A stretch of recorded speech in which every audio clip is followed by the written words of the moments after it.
আমরা যে কুরবানি করি, কুরবানির জবেহের কিছু আদব আছে। আমরা এই আদব যদি না পালন করি, ইসলাম যেরকম বলেছে এটা জবেহ করার জন্য, ঠিক একই রকমের মধ্যে আদব শিখিয়েছে আমাদের জন্য, আমরা সেই আদবগুলার পালন করি না। প্রাণীকে কষ্ট দেওয়া ইসলাম কঠিনভাবে নিষেধ করেছে। যেই আল্লাহ বললেন যে তুমি এটাকে কুরবানি করো, সেই আল্লাহ নবী সাল্লাল্লাহু আলাইহি সাল্লাম বলেছেন ফি কুল্লি কাবিদিন রাতবাতিন আজরুন, প্রত্যেক প্রাণের দয়ার মধ্যে আল্লাহ রাব্বুল আমিন তোমাদের জন্য উজরত রেখেছেন।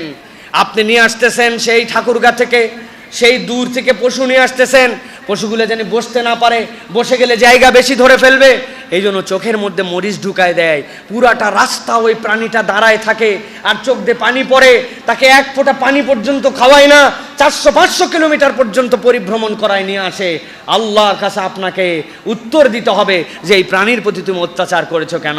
যেই আল্লাহ কুরবানির নির্দেশ দিয়েছেন, ওই আল্লাহ, ওই রাসূলুল্লাহ সাল্লাল্লাহু আলাইহি ওয়াসাল্লাম কুরবানির প্রাণীর সাথে কি আচরণ করতে হবে এটাও শিখিয়ে দিয়েছেন। সুবহানাল্লাহ বিহামদি। একজন সাহাবী কুরবানির পশুকে শোয়ায় রেখে উনি সুন্দর করে হাতের মধ্যে একটা জবেহের অস্ত্র নিয়ে উনি ঘুষতেছে আর ধার দিচ্ছে। নবীজি বলেন এটা দিয়ে কি করবা? বলে ইয়া রাসূলুল্লাহ, ওই যে শোয়ায় রাখছে ওইটাকে জবে করব। নবী করিম সাল্লাল্লাহু আলাইহি ওয়াসাল্লাম তাকে থ্রেট দিয়ে বললেন আফালা ক্বাবলা হাযা, ওই প্রাণীকে মাটিতে শোয়ানোর আগে কি তুমি এই কাজ করতে পারো নাই? আও তুরিদু আন তুমিতাহা মাউতাতিন, তুমি কি চাও তাকে মৃত্যুর আগে আরো কয়েকবার মৃত্যুর কষ্ট দিতে? এই মানবতার বাণী কে শিখাইছে?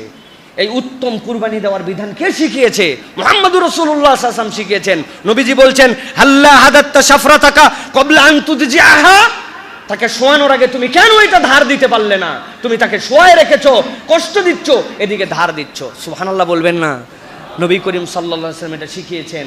আপনি এমন একটা তরবার, 1 বছর পরে আপনি এমন একটা জবেহের জন্য চাকু নিছেন, যেই চাকু দিয়ে ফোঁসাতে ফোঁসাতে জান বের হয়ে যাচ্ছে। নবী করিম সাল্লাল্লাহু আলাইহি ওয়াসাল্লাম এটা শিখান নাই। তড়িৎ গতিতে, নির্ধারিত পয়েন্টে, সবচেয়ে কুইক সময়ে, ধারালো জিনিস দিয়ে, যেটাতে তার কষ্ট কম হবে, যেই আল্লাহ কুরবানির বিধান দিয়েছেন, ওই রব্বুল আলামিন মানবতা আপনাকে শিখিয়েছেন। দুনিয়ায় কেউ এটা আপনাকে শিখায় নাই। অতএব যারা কুরবানি দাতা হবেন, মেহেরবানি করে এই বিষয়ে সতর্ক হবেন। আরেকটা সতর্কতা, জান যাওয়ার আগেই জবে করে দিয়েছেন, রক্ত প্রবাহিত হবে, কসাইগুলা নিছেন, এদের তো একদিনে 4-5টা কাজ, খ্যাস খ্যাস করে দেখবেন হাতের এখানে এখানে পায়ের শাহরকগুলা সব কেটে দিল। খবরদার, খবরদার, এটা আপনার কুরবানির জন্য একটা আল্লাহর পক্ষ থেকে আপনার জন্য এটি পানিশমেন্টের হুকুম হয়ে যাবে আপনার জন্য। কেননা তার স্বাভাবিকভাবে জান যেতে হবে। ইসলাম শিখাচ্ছে তার রক্ত প্রবাহের মাধ্যমে জান যাবে। আপনি 2-4-5 মিনিটের জন্য হাত পায়ের রক্ত দ্রুত কেটে দিলেন, পুরাপুরি শরীরের রক্তটা প্রবাহিত হওয়ার সুযোগ দিলেন না, এটা তার জন্য কষ্ট। কুরবানিতে এটা করা যাবে না প্রিয় ভাইয়েরা।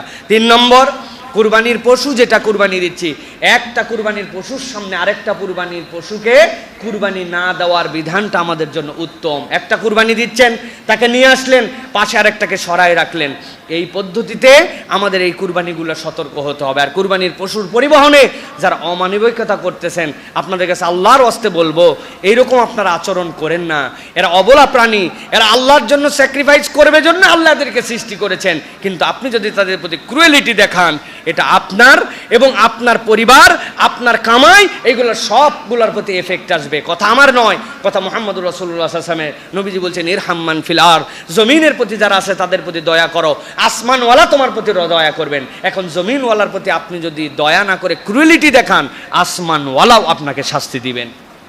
আল্লাহ আমাদেরকে বোঝার তৌফিক দান করুক, বলেন আল্লাহুম্মা আমিন।